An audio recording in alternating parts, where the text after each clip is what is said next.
Mode. Okay, now we good? We are good. Except I'm up. Whoa. Oh, nonsense. Ah, there we go. I'm proving how not tech savvy I am.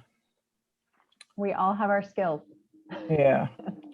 I have to keep, and this old brain's not doing so well adding more to. I'm with you, Janet, on having to learn more things. So there are going to be two people here who already know a good bit about SWOG. Barbara and Allison both are part of SWOG. So I'm just going to give you kind of a 30,000 foot view. SWOG is one of the National Cancer Institute, National Cancer Clinical Trials Network groups. There are, I forget now how many different ones there are, but used to stand for Southwest Oncology Group in its very beginnings. But a few years ago, when we wanted to take that away, the powers that be said no, it had to remain SWOG. So now SWOG doesn't really stand for anything. We're just SWOG Cancer Research Network.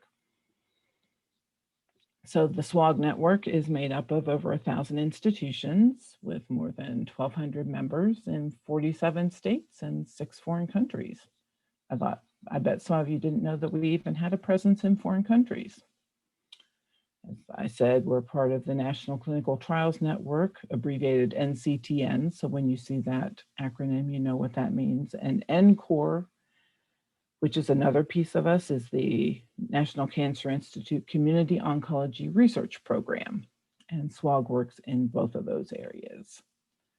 Our work has led to the approval of 14 cancer drugs, changed over 100 standards of care, and on last count, saved over 3 million years of human life, which is an interesting way to look at the effect of clinical trials, I think.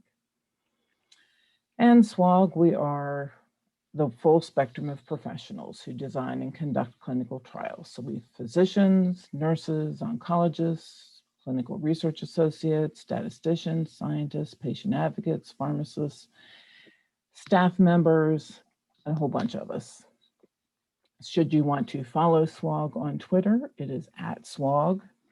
And then if you also see @supporting SWOG, you will be able to follow the posts of the Hope Foundation, which is the philanthropic arm of SWOG, and they help to fund a lot of SWOG's work. So as I said, a little more about SWOG. It was started in 1956 as the Southwest Oncology Group. And they have a very simple mission message to improve lives through cancer clinical trials and translational research. There are a bunch of different committees, most of them considered to be cancer-specific committees like breast, lung, palliative care, end of life, cancer care delivery, GI, oops, I put that twice, GU, leukemia, melanoma, survivorship, radiation, digital engagement. Patient advocacy is its own committee, and there are others.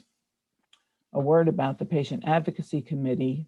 While we are a committee of our own, which we have our monthly meeting this evening, patient advocates are divided into different categories, in that most of us are also members of one or more committee. And now we have a new category of community advocates, which is a different quote unquote job description than the committee patient advocates. The basic overview of what SWOG does is that you have principal investigators, usually a physician or researcher on a committee, brings a trial idea to the committee chair and usually the executive officer of that committee. They talk about whether this is something that would be useful to do, is there going to be interest. before it's even brought to the committee for discussion. Once people talk about it, decide it does look like something it's worthwhile doing, the heavy lifting begins, which means you start looking at, are there other trials in this space? Are there, what kinds of funding would there be available for this? How many institutions might be willing to open it? Then there are layers and layers and layers of getting that trial written up, put together in the ways that it needs to be able to go to the staff officers and SWOG officers for review before it's even sent to the National Cancer Institute for review and approval. As a patient advocate, you hope that you will be brought into the process early, as we often say in the patient advocacy group, talk to us early and often so that we really do have input from the very beginning. But sadly, that doesn't always happen. And you might wonder where the funding comes from for cooperative group trials. For SWOG, the first dollars come from taxpayer money. So this is your tax dollars at work. Secondly, there are times when pharma is involved in operating a trial, especially if we need the drug provided. So there is some money or other in-kind donation kinds of pieces going on. As I said earlier, the Hope Foundation, which is the philanthropic arm of SWOG, will provide funding, sometimes for trials that would not be appropriate to ask for taxpayer money for. Sometimes there are things that we just would like to pursue that we feel like that's better paid for by Hope Foundation funding. And then there are other sources that perhaps, like Brad mentioned, the Oura Ring. We're looking more and more at using some of those technology pieces, and often the company who makes some technology like that we'd like to use in a trial will help to support a trial, because by providing either that piece of equipment or some funds as well. Now, these couple slides were just to give you a kind of general overview of some facts and figures. But I wanted to talk just a little bit about being a part of a clinical trial group like SWOG or one of the other ones in the group of NCTN cooperative groups. Each one has its own flavor. I've been a part of SWOG I'm in my 6th year now. It's a 5-year term initially, and then a vote is made as to whether you're invited to do a second term or not, and then you have the choice to throw your name back in the hat again or not. I was invited to join SWOG 6 years ago by recommendation from some other advocates from different committees to our committee chair. And so it's not a position that you can come in as a new advocate very comfortably. You have to have kind of proven yourself, I guess, in the advocacy community by other work that you've done so that you're prepared. This is a challenging role in many ways because you're working with lots of different personalities.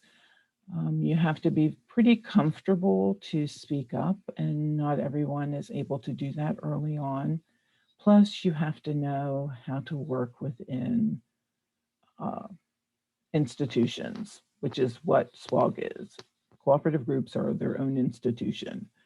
Lots of personalities, lots of protocol, lots of rules and regulations about how things operate. And you take your first few years on SWOG learning some of those ins and outs. And just when you think you have them figured out, things change. New people join, executive officers change, staff changes that you work with, because SWOG does have a paid staff that does a lot of the nuts and bolts pieces of making all this happen. So it's a constant learning experience, and it is a significant time commitment. I have at least 3, sometimes 4 meetings a month. with SWOG, and those are challenging times because they're trying to fit everyone's schedule. We do the best we can to be on them. Elder Rayleigh and I are the two breast advocates. We're fortunate that there are two of us on our committee, but we often carry a pretty heavy load of trials because the breast committee is a pretty busy one. I also serve on the digital engagement committee. When that committee was started, I think 4 years ago, I expressed interest in being involved, and I've really enjoyed that piece as well because that ties into other areas of advocacy that have been of interest to me. And the other piece, I think, of my involvement with SWOG is the cross cancer type opportunities I've had to meet other advocates as well as other clinicians, and to feel like I have a better understanding of the big picture of oncology and what's going on in clinical trials. I want to then, Ginny, before you move off SWOG, I think just looking at who's attending and just respecting the various differences and understanding with how advocates can play a role in clinical trials and translational research. One of the things you mentioned was the large portfolio of breast trials within SWOG. And if you could just spend just a minute talking about what that means for patient advocates, how you interact with a portfolio like that, and the value that you bring. Okay, certainly. The first thing would be when on the executive committee calls, when it's brought up that someone's got an idea, because Alda and I sit in on the breast executive committee. And so we should hear early on when an idea is being brought forward. And at that point, we'll say, have whoever the investigator is, have them get in touch with us to give us their kind of overview of what they expect to do. And we talk about, do we think there's going to be the ease of enrollment? Are they going to find an adequate population? Silly things, sometimes it sounds silly. Things like, what's the title of this thing going to be? What are they going to say they're looking for? Because investigators don't use good language for patients frequently. We've had a lot of work with the recent conversations around what they call de-escalation. And that's not a well-received term in the cancer population. And we've had to work on some of those language pieces. There are some things that you learn early on cannot really be adjusted much. We'd like to do a lot more adjusting and changing to the informed consent, but that's been challenging. There are some pieces of that just the powers that be at NCI are not ready to make changes.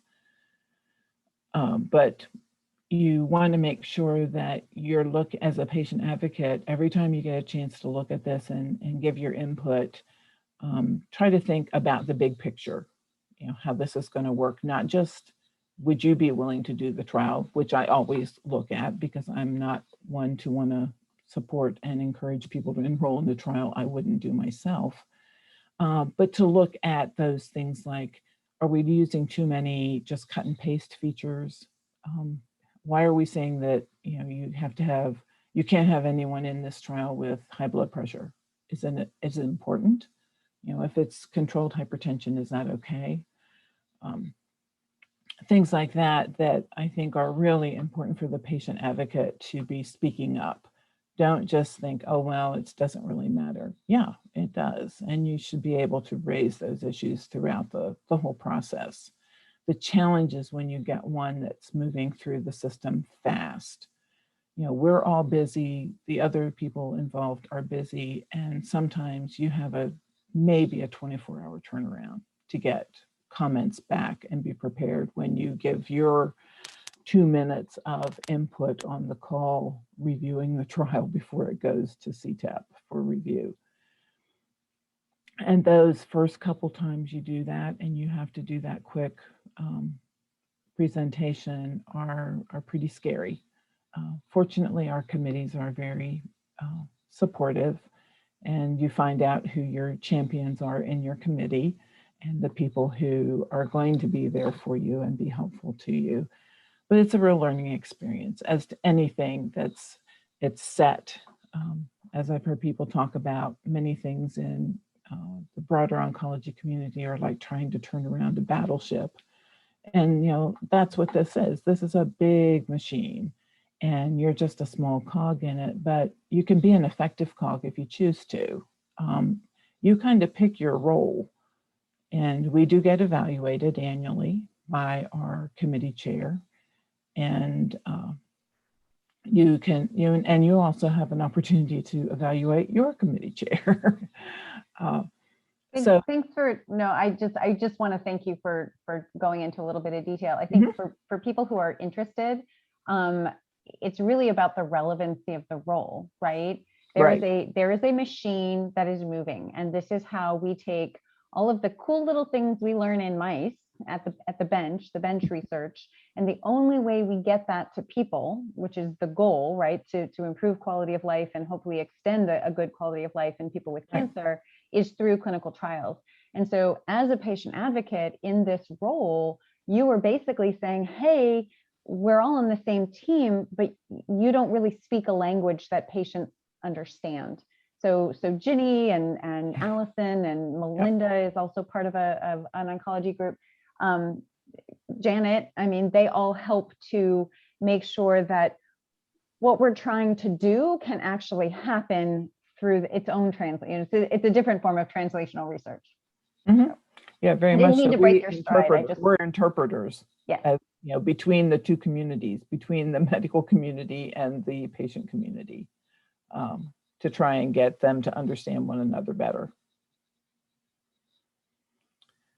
Well, I'm also, just to give a little contrast and comparison, I'm also a patient advocate on the Translational Breast Cancer Research Consortium, which is this developed because people were frustrated with all the hoops they had to jump through in cooperative groups. So TBCRC was started in an effort to just focus on breast and to do things faster. Well, it's marginally faster.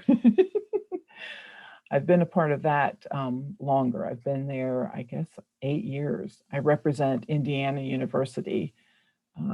This has been going on since 2005. There are 19 clinical sites, which means 19 institutions and 5 core working groups. I represent Indiana University Simon Cancer Center. Each, as you can see, each member institution has an advocate representative, and that's chosen by the institution.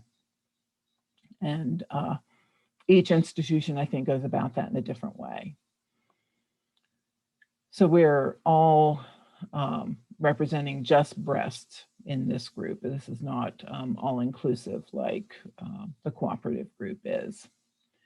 I happen to take part as in the patient advocacy working group, as well as correlative science and the local regional working group. Each advocate is encouraged to be in at least 2 working groups, and you can sit in on other calls if you'd like. But one of the biggest challenges I'm finding over the years working in 2 large clinical trial groups is remembering which trials go with which one, so that these are all, until they're open trials, these are things you're not supposed to talk about someplace else. So you have to be careful that I don't bring up a TBCRC trial when we're talking about trials at SWOG, because that would not be a good idea. And funding is different with TBCRC. The Breast Cancer Research Fund is one of the largest funders there, but we also get pharma sponsors trials there. There's money comes from government funding like DOD and places like that, because investigators usually have to find their own funding. And Komen does some funding there as well. they have a website, which I've listed here, and they are now on Twitter. A lot of us were pushing and pushing and pushing to get TBCRC onto Twitter. And so they are there now. TBCRC was already taken, so they are the TBCRC, which we all joked about. That we just had our local regional meeting last night, because tomorrow all day will be our normal spring meeting, and we should be in Dallas doing that in the lovely Dallas Hyatt attached to the Dallas-Fort Worth Airport. It's such a lovely place to have meetings. I say tongue in cheek. But it's been really interesting for me, having been in advocacy for so many years, to be a part of two different clinical trial groups who operate in somewhat similar but very different ways. But to find that, since I represent a less common form of breast cancer with inflammatory, there aren't a lot of trials for inflammatory breast cancer. And so we haven't gotten very good at being able to say we have some strong evidence for this population. And by being a part of these two groups, I've been able to help move some inflammatory breast cancer trials into both of these platforms, because these are existing platforms, and it's a great way to be able to get trials out to closer to people where they live, instead of just, we have 3 IBC clinics in the country, and not everybody can make that kind of a trip to travel. And so if we can get trials out closer to individuals who need them, I really like working through these platforms that are already in place. And I think that's another way for advocates to look at, what are the kinds of things they'd like to see happen as an advocate. And you can use these things and working within the systems that exist, but you're able to maybe, work on some of your own agenda there as well. And now I'm glad to answer any questions I can for anyone. Thank you, Jenny. Super. Now, how do I get out of sharing my screen? Let's see. You should be able to just at the bottom push stop share. Yeah, it moved. Does anybody have any questions for Ginny? And there we go. I mean, again, everybody has different levels of experience with research advocacy. For some of you, this might be a pretty brand new space. You can be a research advocate and never participate with a cooperative group or any of these clinical trial groups. That's cool too. This is just, it was not something I sought out. This is just, this is an opportunity, and especially for those of you who are not in the breast cancer space. Breast cancer has a lot of resources and has a lot of loud people. And I think I'm super grateful to the breast cancer advocates for kind of paving the way for some of this. But the way really needs to be paved with other cancer types and other voices. SWOG, all of the research groups have a problem too with representative diversity, and not just race, but age and gender. And so it's a space that I would hope that if you're interested, you want to explore a little bit more, or help other people explore.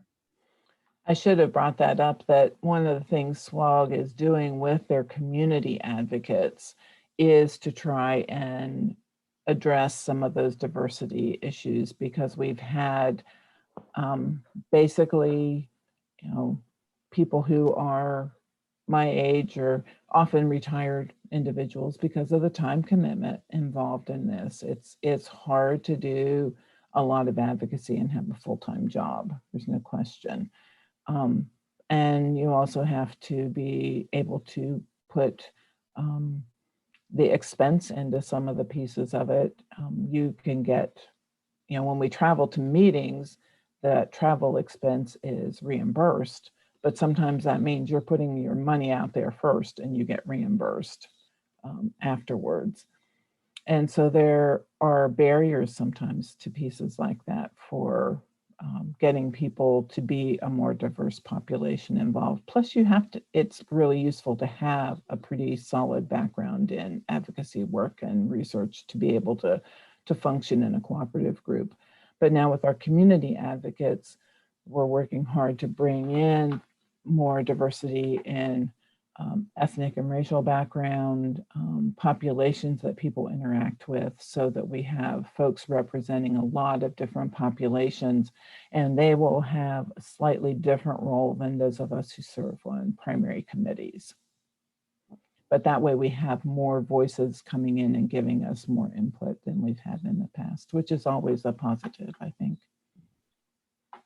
Ginny, thank you for sharing.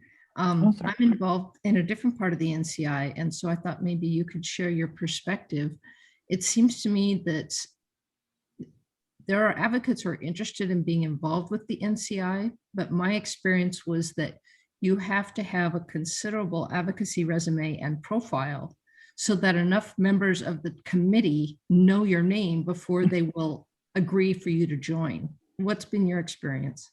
I think that's true.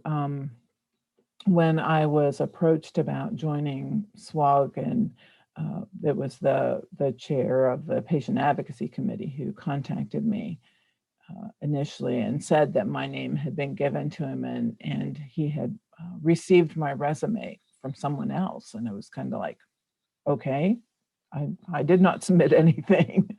And I was a little taken aback at first, but then knowing some others who are part of the process, who are in the other cooperative groups, I kind of got the inside of, and I contacted one of them and I just said, okay, what's the deal here? I've never had anybody approach me about this. Is this something I want to do or not do? And I said, and how did they get that kind of information? I said, well, you do a lot of advocacy work, so your stuff's out there. It just is a matter of asking people. And so I think you're right. It's hard to break into these kinds of activities unless you have an established role in the cancer community. And you're right. I think there's your reputation, if you want to call it that, precedes you in coming in. They want people who have a good bit of experience, simply because we're probably a little more accustomed to dealing in this kind of environment. And maybe don't get frustrated quite as quick, although I get terribly frustrated that it moves so slowly. Yeah, I think they're not only looking for an understanding of the research so they don't have to explain the process to you, but I think they're also looking for people who've demonstrated that they can interact with the research community and diverse populations in a respectful and effective way. Right. I think a lot of new advocates are still in the very angry, it's all about me and my disease and why did this happen to me phase. And the researchers don't want to deal with them. It's funny, Janet, you mentioned that, and this is what Ginny and I were talking about before anybody else jumped on the call. And I think it's important to note these organizations, predated formal patient advocacy and were not set up with patients being invited to the table. And so the first couple of generations of advocates were more like children in the 50s, right? Seen and not heard, and slowly, and I get it. It's frustrating to have things move so slowly, but slowly they've managed to interject thoughts and opinions and show value, right? These studies don't go anywhere if we don't recruit. Well, we know that studies aren't going to recruit if they're designed in a way that patients don't want to participate or can't participate based on inclusion and exclusion criteria. So what Janet, you're bringing up, and everybody on this call I know gets it, but this is also recorded. So if people haven't had this conversation, we are advocates. Some of us also have a little bit of activism, but it's really important to know that if your goal is to get the patient voice and advocacy into something, there's a need to kind of have a little bit of respect of the process so that you can even come in the door. And Allison's nodding her head, and I know she's been at the table too. So yeah, I think so. I started with being the AYA, Adolescent and Young Adult Community Advocate at SWOG, and just recently have moved to being the research advocate for the AYA.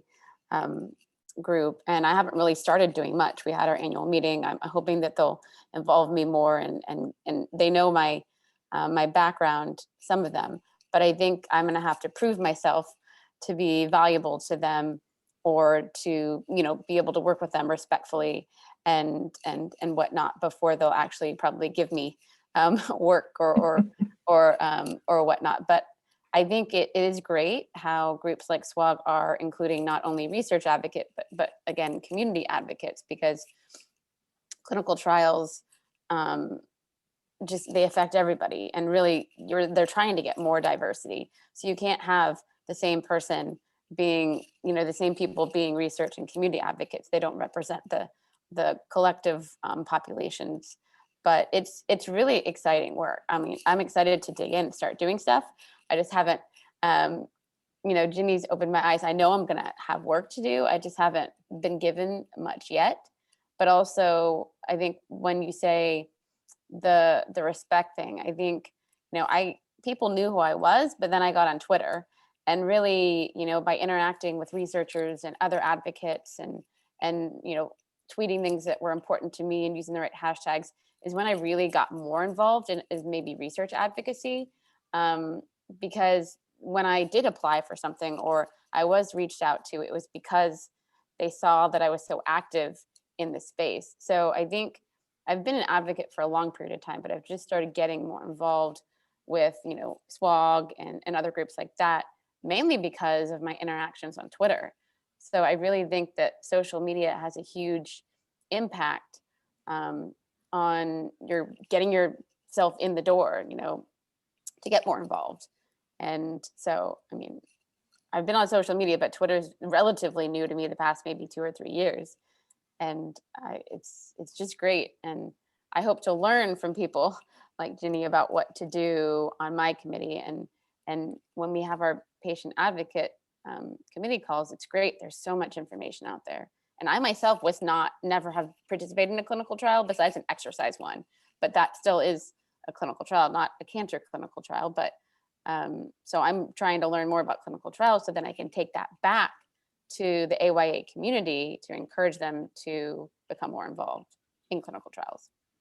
And I think that's one of the shortcomings of the oncology groups, is that they have a lot of advocates, but just by its very nature, you can't be a long-term advocate if you have a serious illness, because you don't survive. So a lot of the oncology patient representatives actually do not have stage 4 disease and be eligible for clinical trials. So, and they're trying to recruit more people now who have stage 4 disease and get that kind of input. Well, to be fair, I mean, you can have an early stage disease and still participate in a clinical trial. And I think that, you know, you bring up a great point in that it has to be a relationship between your quality of life and what you're able to handle as a human, as well as, you know, what your experience is or was as a patient. Allison, I love what you said there earlier about I didn't realize that you got into the research advocacy through the research advocate role through community advocate role. And that's a really interesting transition. I'm just acknowledging that that's a really interesting transition, and actually might be a path for some people who are interested in learning more. Well, and the community advocate position is relatively new within SWOG. It's something that was just started. Was it 2 years? About 2 years. Yeah. And we just are expanding. There's some new ones joining our meeting tonight. We'll have some new folks. The other piece of that, though, is we're getting to be such a large patient advocacy community or committee that it's harder and harder for us to accomplish things in our own group because it's so big, which, you know, makes it harder for people who aren't feeling comfortable to speak up, you know, and so I think we're going to have to work much harder at helping people develop their skills and to find their voice when they're in a big group, because that's harder and harder to do, I think, when you're in a large group. Agreed. Speaking of speaking up, does anybody else have questions for Ginny or for, you know, anybody as far as their participation goes in research advocacy models. Yeah, you can ask me anything. I'm going to ask both you, Ginny and Janet, kind of how do you deal with, it sounds like some frustration in terms of the, slow behemoth-like movement of these groups. And, were you surprised when you joined at how slow moving it was? I think I was not surprised. I've worked in advocacy long enough to know that change happens very slowly, and any big project that involves very many people and layers of organizations is going to take a while. I think the big piece I have seen is that how much faster science is moving now than it did when I got involved in a lot of research advocacy. And now I keep bringing this up in our committee meetings, is we are so slow now at getting a new trial started that from its inception to finally opening, that, that it may be a moot point by the time it gets out there and we try to enroll, because that drug will be out in a phase 1 trial someplace else, or you can get it's already on an accelerated approval. And so it's not going to, people aren't going to enroll in a trial if they can get the new drug someplace else. And so we've got to look more carefully about how much time it's taking to bring some of these things forward, because we don't have the populations that, we used to do these huge trials, and you just can't do those anymore. It's a different world, and it takes a while to get those frameworks that are embedded in these kinds of things, make change there. I served for 4 years on the Oncology Drug Advisory Committee for the FDA. I was a consumer rep, and it was so valuable to me. I fought tooth and nail not to do that. I didn't want to do anything that regulatory end. But when I finally agreed to do it, it was such a good experience to understand the regulatory end.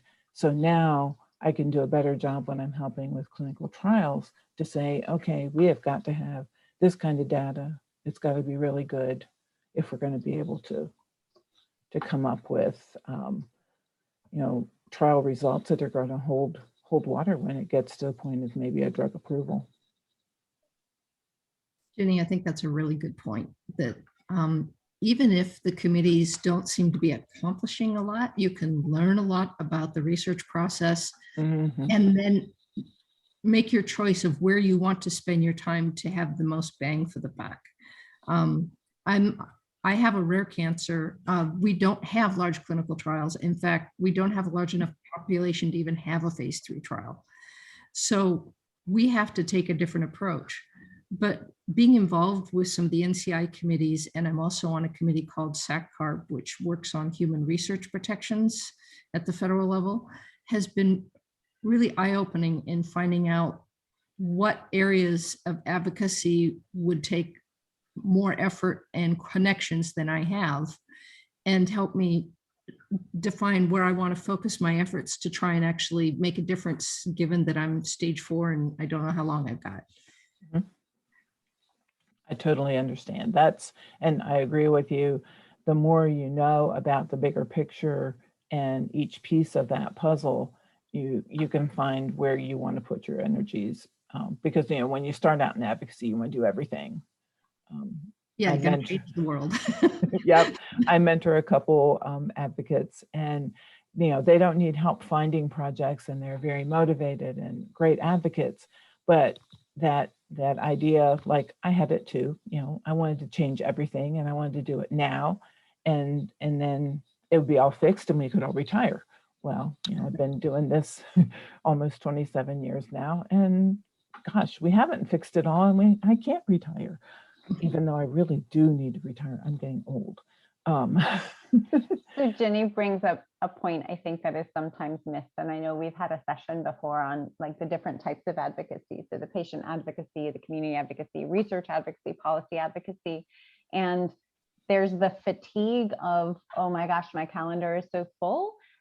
And then there's the emotional fatigue of my friends are dying, right? And so I think as you think about the space you want to play or experiment in, I think in full disclosure, staying in something like this, staying in research advocacy does not negate any of the, you know, emotional kind of wear and tear that a lot of us experience as advocates. And I just think that's important, because if you're coming from patient advocacy and they're like, oh my God, this is just ripping my heart out, getting into research advocacy, expecting it to be different, it's not. I mean, it'll be a little different in some ways, but. And I want to build a little bit on that too, is it's okay to step back from a project when you realize that you're not having the impact you want, or that it's too much of a burden. All of us with lung cancers that can be targeted by targeted therapies start out thinking we need more doctors to learn about biomarker testing. We need more testing to happen. That's all of us, it's our gut reaction. But the longer I've been in it, we've been trying to change that for 5 years and we haven't made a dent. And you begin to realize that if you really want to do this, you have to change the ecosystem. It involves the doctors, it involves the FDA, it involves the pharma companies, the advocates. I mean, it's huge. Payers. Yeah, the payers. So sometimes it's a matter of saying, I want to make a change, but that's too big for me to tackle in the time and energy that I have. And it's okay to step back and choose something else. Any other questions for Ginny, or any other thoughts, or just general questions about research advocacy? I think the big takeaway that I was hoping for is that, one, you would understand that there are these cooperative groups out there, and they're really important, because this is, from an NCI perspective, how trials get moved through the system. And trials, as we all know, are fundamental to, you know, getting new treatments out there, you know, newer, you know, better, more effective, less toxic treatments out there. Ginny brought up something just in a comment, and she said she mentored, I don't know why I'm dissing today, but I am. She mentored advocates, and that's always, even if you've been in advocacy for a long time, if you're looking to get into a new space, reach out to somebody who's there, and just say, hey, I don't want to be a drain on your time, but, you know, recognize that you can learn from them, and ask. And, you know, if you ask Ginny, she'll probably say yes, but don't ask Ginny because she's too busy. And if you are asked, know that you can say no, because again, you've only got so much time and effort and energy for a handful of things. So thank you, Ginny. Appreciate Absolutely. it. Appreciate all of you taking the time to